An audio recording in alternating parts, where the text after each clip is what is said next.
Hey guys, and welcome back. Today I thought I would kind of take a trip down memory lane and reminisce on my style over the past few years, and actually much further back, kind of like my style evolution, where I became interested in fashion, where my style has changed and why and how and in what way, and also take a little bit of a trip and look back at some old photos and just to kind of, well, not just to embarrass me, but to kind of see how my style has completely changed and altered over the years. I've seen a few people do this sort of video and it's so interesting to see that kind of evolution of style across a person's life, so I thought I would do it. I thought it'd be quite a cute personal video, so I hope you enjoy it. If you're brand new here and would like to subscribe, I would love to have you. The link is just down below. Okay, so I feel like I should just go straight back kind of as far as I can actually remember. What I used to wear and how I used to dress was obviously when my mum dressed me in the cutest little dresses with frilly embroidered sleeves, and they'd be in like really rich like florals. So like at Christmas would be in the cutest little like burgundies and ruby reds, like velvet little dresses, and I'd have matching patent booties and shoes and frilly socks that all had the little cute floral lace trims. So my mum would dress me like that, and obviously then it was kind of like time to go to school, and through primary school I feel like there isn't really much style, is there? You're kind of like wearing what your mum wants you to wear. I feel like the first time that I remember actually choosing something of my own that I really liked was when I went shopping with some friends and we went to Tammy Girl. Any of you remember that? I bought this t-shirt. It was a white t-shirt, and on it it had like a stick woman drawing and it said "Psycho Bitch."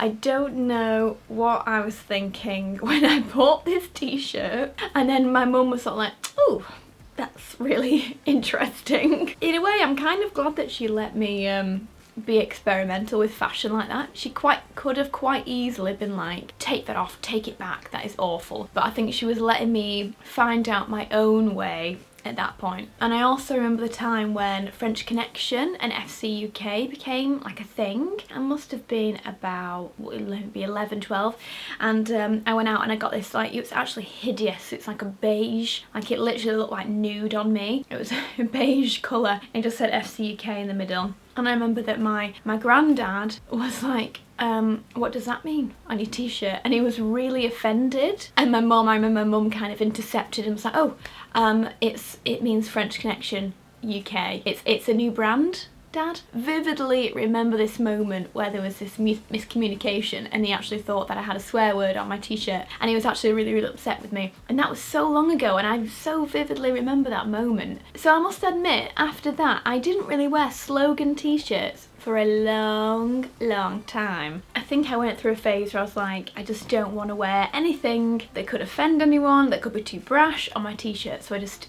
didn't for years and years. But I think the main time when I feel I really started to understand how I wanted to dress and how I wanted my style to represent me and my personality was during kind of mid-high school days. I was definitely like a surfer chick. My parents would take us down to Cornwall pretty much every summer. That would be our summer holiday. We'd go down to Cornwall for a week. We'd stay at the same hotel. It was called the Godolphin. It was just really cozy and homely and lovely, and we went there every single year. And I guess from going to Cornwall and that whole like surfing scene, I fell in love with brands like Roxy and Quiksilver and Billabong and Fat Face and, you know, all those kind of brands. I was just obsessed. So that's the kind of thing I would wear, like cute tees that said Roxy and non-fitting jeans that were a little bit more kind of like baggy, and I guess a little bit tomboy, but I always had very kind of feminine hair, and, you know, I loved to wear makeup, so it was definitely like surfer chick vibes.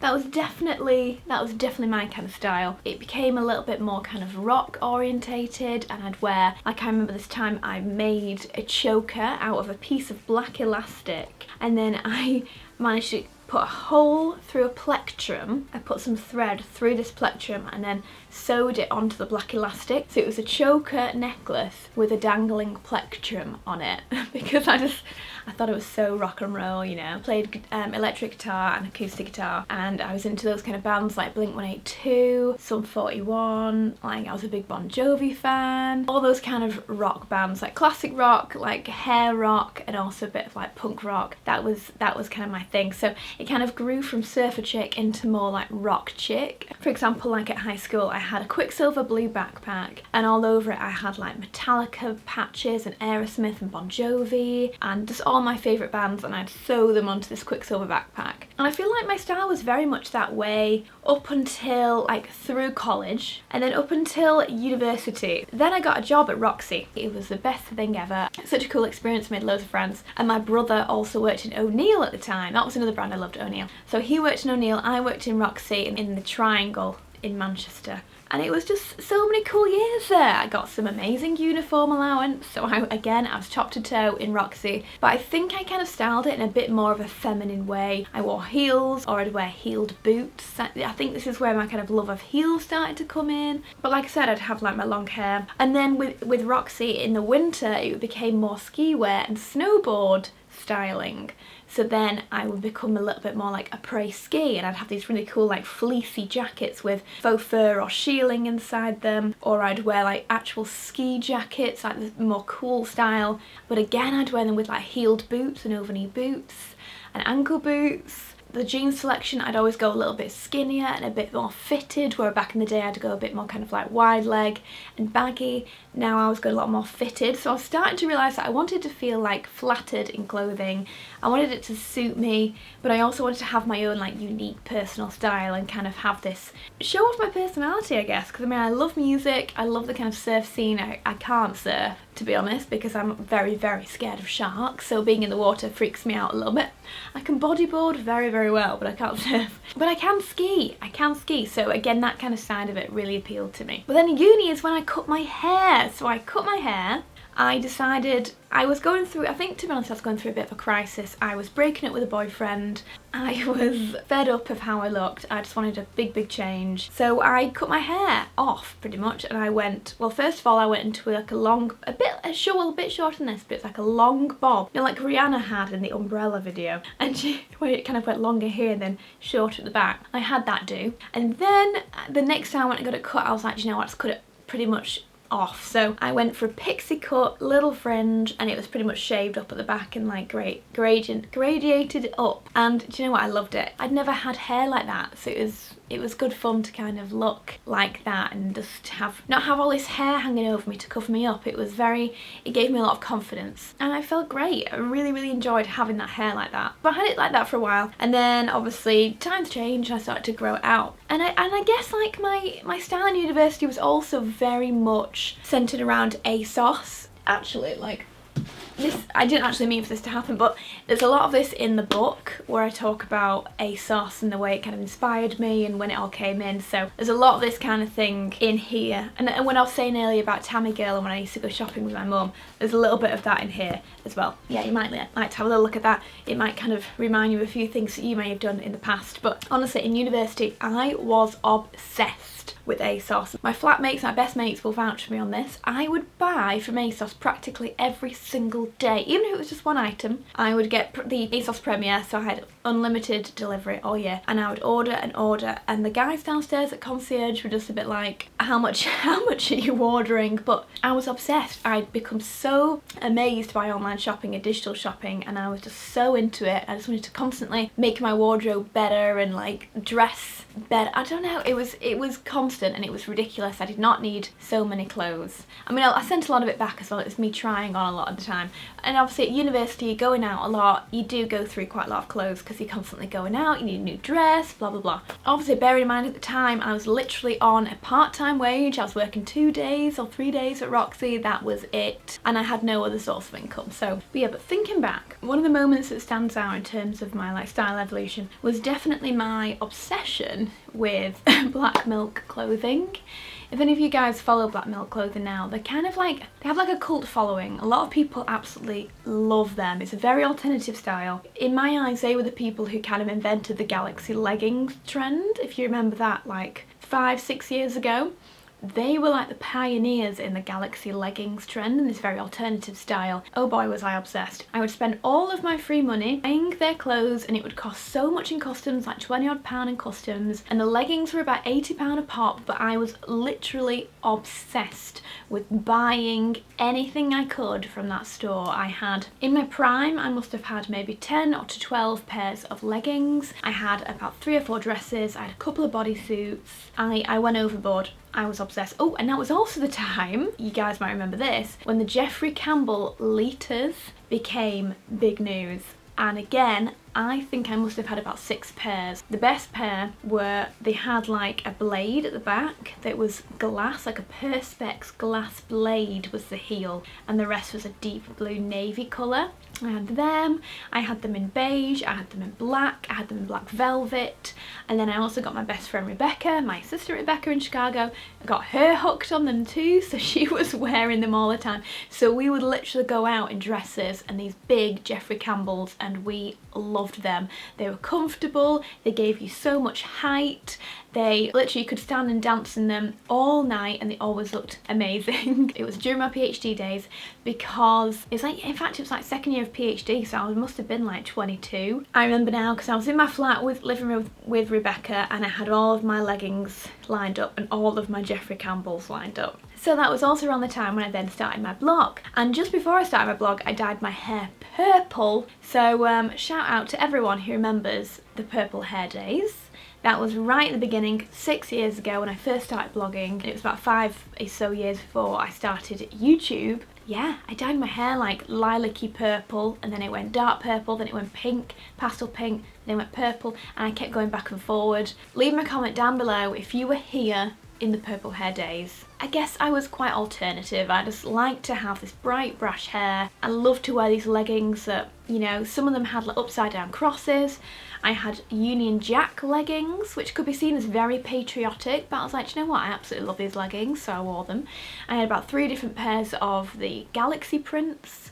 I absolutely love it. Like, I had a bodysuit with Buzz Aldrin on it, standing on the moon. I also had one with R2-D2 on it and C-3PO, so I had a Star Wars one, which Alex obviously loved. Yeah, I was absolutely hooked. Do you know, I often get asked this when I do interviews, and everyone always asks me like, what's your biggest style like faux pas? What have you done that you wish you hadn't? And to be honest, there isn't much that I regret. There was just, all that comes to mind for me is one outfit that I wore during my blogging days, and it was a pink dress from Miss Selfridge, and it was in like a pink pleather. Sounds awful, but it wasn't shiny. It was pretty cool. It's like tunic, pink pleather. And then from, I think from Pretty Little Thing or something like that, I had these platform white and pink leather boots. So they were white and pink, like cleated boots. If you remember the cleated boots that came in fashion a while back, I had a lot of them. So I wore them.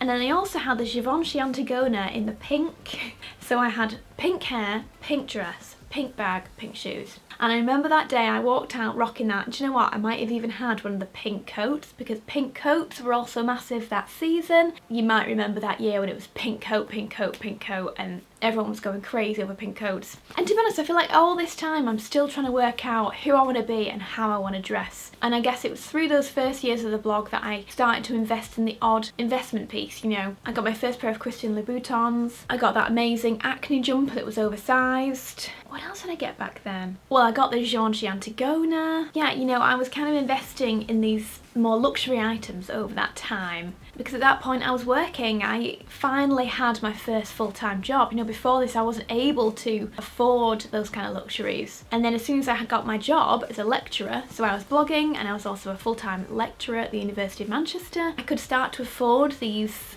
things, these luxuries that I never had before, so I'd save up for them. And then I guess over the 4 years after that up until now, that's when you guys have probably seen a huge style change in me. I went from wearing a lot more high street and started to move much more into premium high street, mixing in a lot more kind of luxury fashion and luxury coats, bags, shoes. And a lot of you guys have been so amazing about it. You've understood that I've grown up. Like, next year I'll be 30. I was growing through my mid-20s. I was beginning to afford more more luxuries. I had a full-time job, and then I went into full-time blogging. You know, I could actually afford these things that I'd always wanted. And for the most part, everyone kind of loved that. They loved that style evolution of seeing me kind of move into a different type of style that was obviously very me, but something that I could finally kind of buy into. And yeah, and that's kind of where I kind of come to today, I guess. And I guess now I feel like I've really found myself. At this point, I can finally say now that I think I found my style. I mean, I love tailoring. I love very classic shapes, sophisticated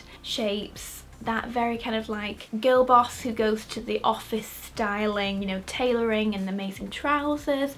I wear heels pretty much every day just because I feel amazing whenever I wear a pair of heels, and my feet are just very comfortable in heels now, so that's what I tend to wear. You know, I've got things like my camel coat that's like my absolute must-have for the autumn winter season. I love my roll necks because I've always liked to accentuate my neck. That's just me. Yeah, and I feel like I finally kind of come into my own and my own mature style, and yeah, I'm just enjoying it, I guess. So, and then I guess to add to this, to final style evolution, is when I cut my hair a couple of months ago in July. On my birthday, July 18th, I cut my hair short. It was down here before, cut it short, and now I must say I love it. I feel the most sort of chic I've ever felt. I feel a bit more mature, I feel grown up. So I hope you've enjoyed that little trip down memory lane. I'd love to see so many more YouTubers do this video because it's been, I mean, I've super enjoyed it, but I also love seeing other people's videos like this and seeing how they've evolved over the years. It's so funny to look back at old pictures. Like, I hope you've enjoyed a few of those old pictures that I've inserted, and I've really enjoyed just sitting down and being a bit more personal about fashion rather than kind of showing you everything. It's nicer to kind of strip it back and just talk about style for a minute. Thank you so much for being here, guys. If you are brand new and would like to subscribe, I've left the link just down below in the description bar. And to everyone else, thank you so much for being here, and I'll see you soon. Bye.